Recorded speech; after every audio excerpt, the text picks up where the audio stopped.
एक बार भारत की जीवंत भूमि में नरेंद्र नाथ दत्त नाम के एक युवा लड़के का जन्म हुआ। कम ही किसी को पता था कि यह बच्चा बड़ा होकर दुनिया के सबसे प्रभावशाली आध्यात्मिक नेताओं और दार्शनिकों में से एक बनेगा, जिसे दुनिया स्वामी विवेकानंद के नाम से जानती है। छोटी उम्र से नरेंद्र, जैसा कि उन्हें प्यार से बुलाया जाता था, ज्ञान के लिए एक अतृप्त प्यास और जिज्ञासा की गहरी भावना रखते थे।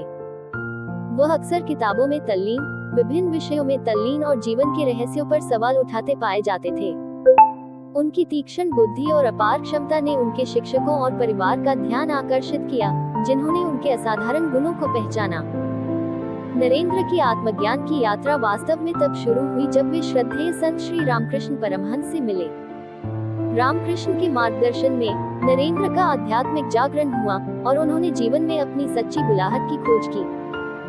वे रामकृष्ण की शिक्षाओं से गहराई से प्रभावित हुए, जिसमें सभी धर्मों की सार्वभौमिकता और स्वयं के सच्चे स्व को समझने के महत्व पर जोर दिया गया था। अपने प्रिय गुरु के निधन के बाद नरेंद्र ने अपना जीवन उस ज्ञान को फैलाने के लिए समर्पित कर दिया जो उन्होंने प्राप्त किया था। उन्होंने स्वामी विवेकानंद नाम अपनाया और मानवता की आध्यात्मिक चेतना के उत्थान के लिए एक मिशन शुरू किया। उनकी उल्लेखनीय वाक्पटुता और चुंबकीय व्यक्तित्व ने सभी क्षेत्रों के लोगों को आकर्षित किया। स्वामी विवेकानंद ने देश की विविध सांस्कृतिक और आध्यात्मिक परंपराओं में खुद को डुबोते हुए पूरे भारत में बड़े पैमाने पर यात्रा की। उन्होंने विभिन्न संस्कृतियों और धर्मों के सामंजस्यपूर्ण सह अस्तित्व की आवश्यकता को पहचानते हुए पूर्व और पश्चिम के बीच की खाई को पाटने की कोशिश की। 1893 में उन्होंने शिकागो में आयोजित विश्व धर्म संसद में हिंदू धर्म और भारत का प्रतिनिधित्व किया। संसद में स्वामी विवेकानंद का भाषण उनके सबसे प्रतिष्ठित और प्रभावशाली क्षणों में से एक है।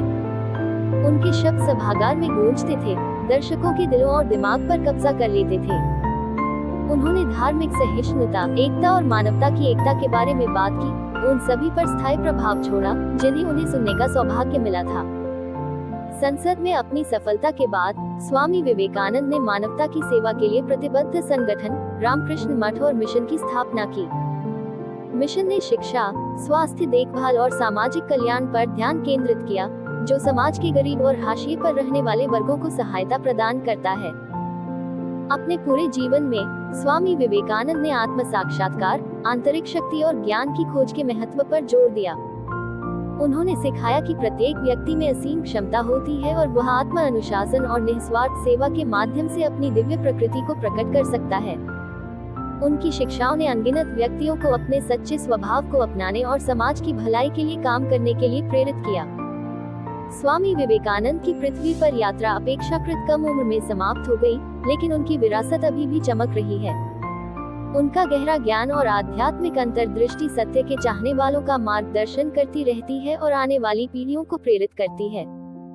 उनका जीवन प्रकाश की किरण के रूप में कार्य करता है, हमें एक बेहतर दुनिया के निर्माण में करुणा, ज्ञान और एकता की शक्ति की याद दिलाता है।